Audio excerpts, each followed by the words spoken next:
Nepal is probably best known as the home of Mount Everest, the highest mountain on Earth. In fact, with the Himalaya mountains stretching out across Nepal, 8 of the 10 highest peaks in the world can be found in the country. This is not only a testimony to Lord's creative wonders, but it also makes the country a magnet for mountaineers, trekkers and adventure enthusiasts. A 2013 report by the Gordon Conwell Theological Seminary, however, brought Nepal into the limelight for a different reason, as the country with the fastest growing church in the world. According to their study, the country had seen an annual growth rate within the church of 10.9% since 1970.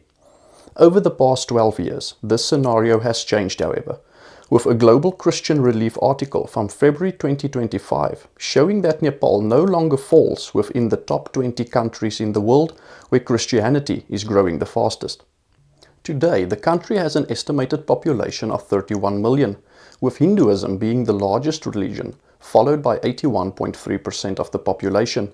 Buddhism is followed by 9%, Islam 4.4%, the indigenous Kirat faith by 3%, and depending on the source, Christianity makes up between 1.4 to 1.8% of the population. But a recent study has shown that the Christian population is even more than that. From August 2020 until July 2022, the Nepal Christian Society conducted a national Christian community survey and registered 683,261 Christians across the country.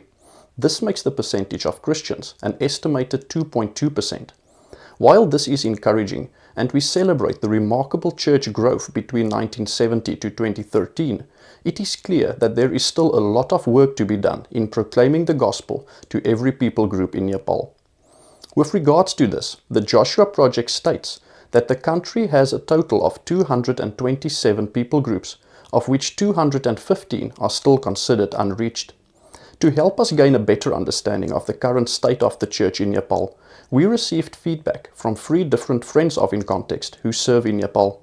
They report that there is still exciting church growth taking place, but the numbers are no longer as high as in 2013 due to the anti-conversion law that was implemented in October 2017. A local Nepali missionary states, "Church growth has been ongoing because new people are coming to faith in Jesus Christ. But it is growing more slowly because nowadays church people cannot share gospel openly." With the 2017 legislation prohibiting the conversion of people from one religion to another and the possibility of being imprisoned if found guilty, most Christians have taken a more cautious approach to sharing the gospel. Even though this has had an impact on the rate at which the church is growing, the work continues. And even with a more cautious approach, there are still testimonies being shared of people coming to Christ due to miraculous healings taking place when Christians pray for unbelievers.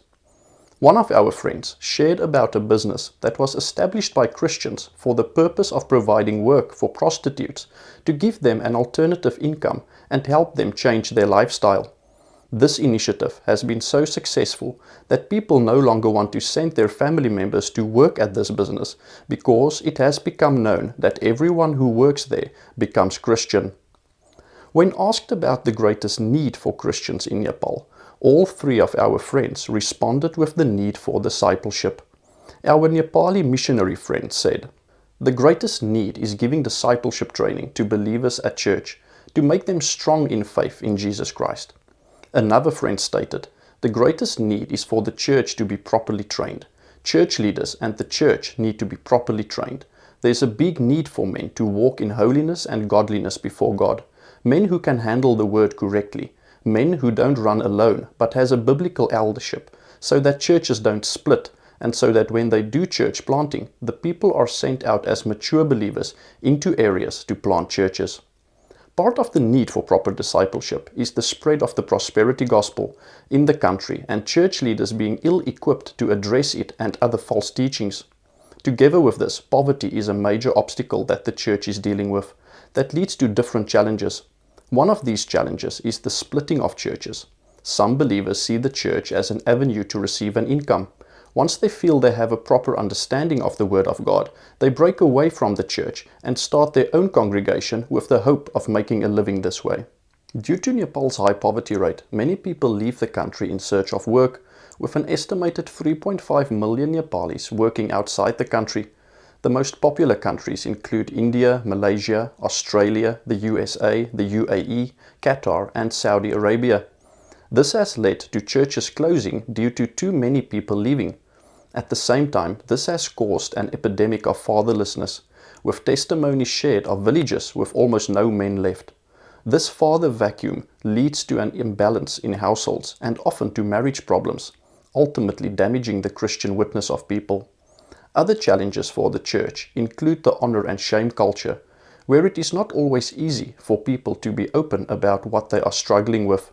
And as in India, there is still a big struggle in rural areas to get rid of the caste system within the church once people have converted. Together with this, there is also the increase of persecution since the anti-conversion law was implemented, which has led to radical Hindu groups being emboldened to intimidate Christians at their homes and at their churches. But in the midst of all these challenges, there is also breakthroughs and a lot to be thankful for. During the survey that was done by the Nepal Christian Society, it was found that there are now churches in all 77 of Nepal's districts.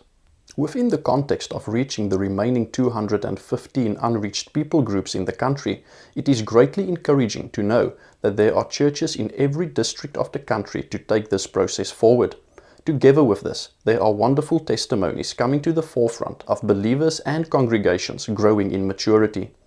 This is displayed by the fact that churches are no longer only concerned about gathering on Sundays, but they are getting involved in their local communities, growing a heart for the lost and getting more actively involved in reaching the unreached.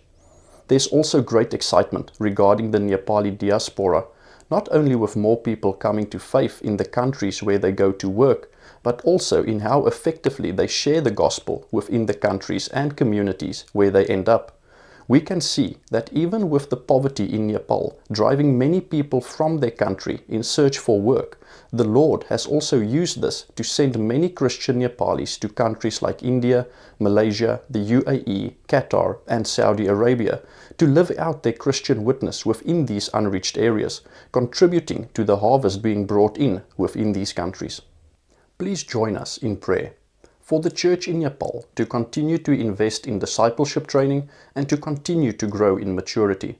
That the Lord will continue to grow the hearts of the believers in Nepal to reach the unreached within their country. And that the Lord will use the Christian Nepali diaspora in a mighty way to bring in the harvest in the nations to which He has sent them.